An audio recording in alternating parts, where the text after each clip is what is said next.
ফেরাউন তখন নিঃস্ব দেউলিয়া, ঋণে জর্জরিত। ঋণ পরিশোধ করার ভয়ে ঘরের মধ্যে লুকিয়ে পড়ে। অতএব একে একে পাওনাদার ফেরাউনের বাড়িতে আসতে থাকে। ফেরাউন ছিল খুবই চতুর এবং প্রতারক। শুধু প্রতারক নয়, বাটপার। তাই সে ঘরের মধ্যে থাকলেও ঘরের দরজাটা খোলা রাখত, যাতে পাওনাদার বুঝতে পারে বাড়িতে কেউ নেই।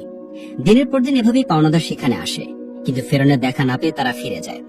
ফেরাউন একা একা ভাবতে থাকে, এভাবে আর কতদিন নিজেকে লুকিয়ে রাখবো, নিজেকে প্রতিষ্ঠিত করতেই হবে। সেই সময় মিশর ছিল অর্থনৈতিক দিক থেকে বিশ্বের সেরা। অতঃপর ফেরাউন পাওনাদারের ভয়ে রাতের গভীর আধারে বলক থেকে মিশরের উদ্দেশ্যে লুকিয়ে লুকিয়ে রওনা হলেন। সারা রাত অনেক পথ অতিক্রম করার পর শেষ পর্যন্ত মিশরে পৌঁছালো। কিছু দূর যাবার পর তার বন্ধু হামানের সাথে সাক্ষাৎ হলো। তাকে দেখা মাত্রই হামান জিজ্ঞাসা করলো, প্রিয় বন্ধু, তুমি এখানে কেন? তোমার কি অবস্থা?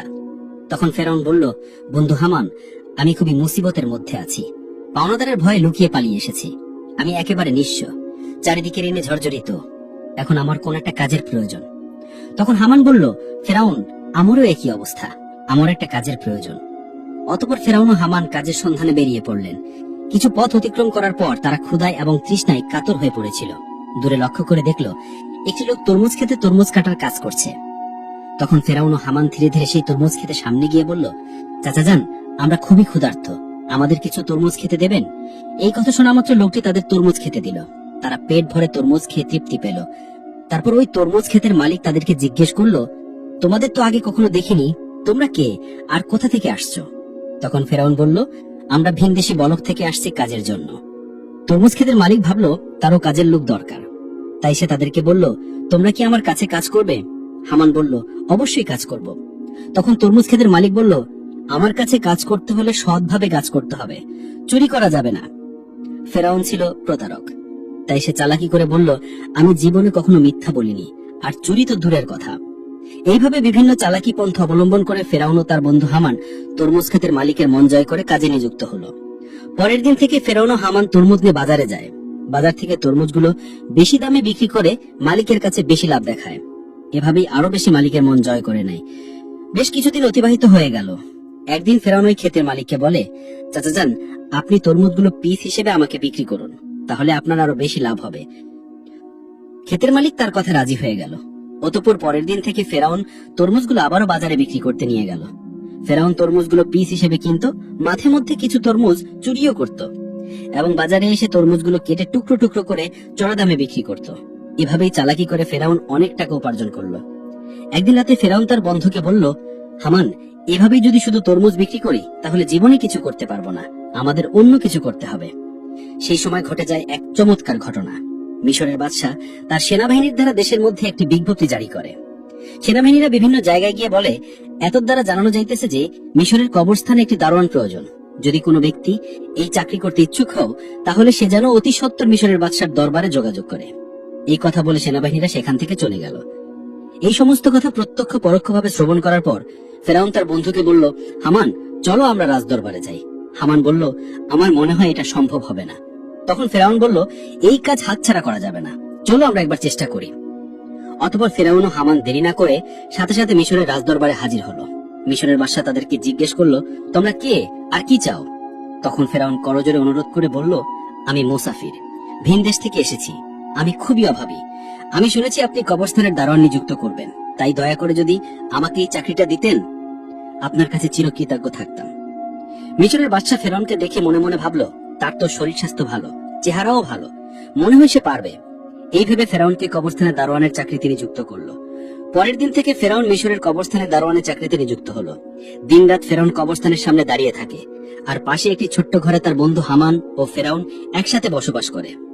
একদিন রাতে কয়েকজন লোক একটি মৃত লাশকে দাফন করতে আসলো, কিন্তু ফেরাউন তাদেরকে বাধা দিল, কবরস্থানে ঢুকতে দিল না।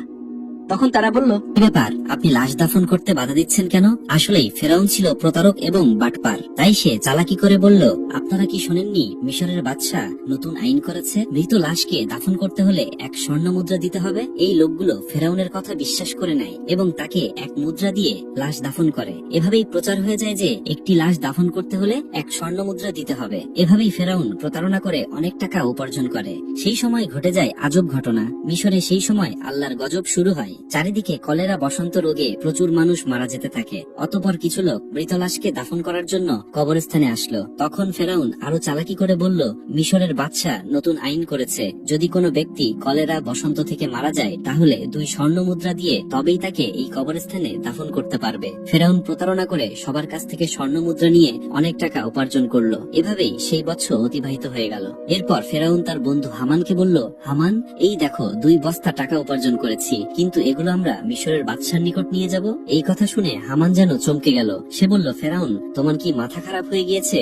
যে টাকার জন্য এত কষ্ট করলে, সবার থেকে প্রতারণা করলে, আর শেষ পর্যন্ত কিনা সেই টাকাগুলো বাদশাকে দিয়ে দেবে? ফেরাউন বলল, হামান, ধৈর্য ধরো, আমার বুদ্ধি ক্রমশ প্রকাশ পাবে। অতঃপর সে দেরি না করে পরের দিন ফেরাউন ও হামান 2 বস্তা স্বর্ণ মুদ্রা নিয়ে মিশরের বাদশার দরবারে হাজির হলো। মিশরের বাদশা তাদেরকে জিজ্ঞেস করলো, কি ব্যাপার, তুমি বস্তা নিয়ে রাজদরবারে এসেছো কেন?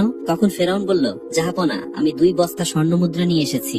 এই কথা শুনে বাদশার মন্ত্রী তাদেরকে ধমক দিয়ে বলল, তোমার সাহস দেখে আমি আশ্চর্য হয়ে যাচ্ছি যে তুমি মিশরের বাদশার সামনে দাঁড়িয়ে টাকার বড়াই দেখাচ্ছ। তখন মিশরের বাদশা বলল, এত স্বর্ণ মুদ্রা তুমি কোথায় পেলে, আর এটা নিয়ে এসেছো কেন? তখন ফেরাউন বলল, জাহাপনা, যারা মৃত লাশকে দাফন করতে আসতো তাদের কাছ থেকে আমি 1 স্বর্ণ মুদ্রা নিতাম। তাছাড়া এতে আমার বেতনের টাকা আছে। আমার মূল উদ্দেশ্য হলো মিশরে গত 2 বছর যে সকল গরিব মানুষ খাজনা দিতে পারেনি তাদের পক্ষ থেকে আমি স্বর্ণের মুদ্রাগুলি আপনাকে দিলাম, আপনি তাদের খাজনা মাফ করে দিন। এমন কথা শুনে সেখানে থাকা সমস্ত লোক আশ্চর্য হয়ে গেল। মিশরের বাদশা তার এই কর্মকাণ্ড দেখে আকর্ষিত হলো এবং তার প্রতি বিশেষ দৃষ্টি আকর্ষণ করলো। পরের দিন থেকে সারা মিশরে প্রচার হয়ে গেল যে একজন কবরস্থানের দারোয়ান মিশরের গরিব মানুষের 2 বছরের খাজনা মিটিয়ে দিয়েছে। সমস্ত মিশরের লোক বলতে লাগলো, এমন ভালো মানুষ সারা মিশরে দ্বিতীয়টি দেখা যায় না। ওই ব্যক্তিটি কবরস্থানের দারোয়ান না হয়ে যদি আমাদের দেশের বাদশা হতো তাহলে কতই না সুখী হতাম। এভাবেই প্রথমে মিশরের বাদশা, তারপর মিশরের মানুষের মন জয় করে নিল। অতঃপর অনেক দিন অতিবাহিত হয়ে গেল।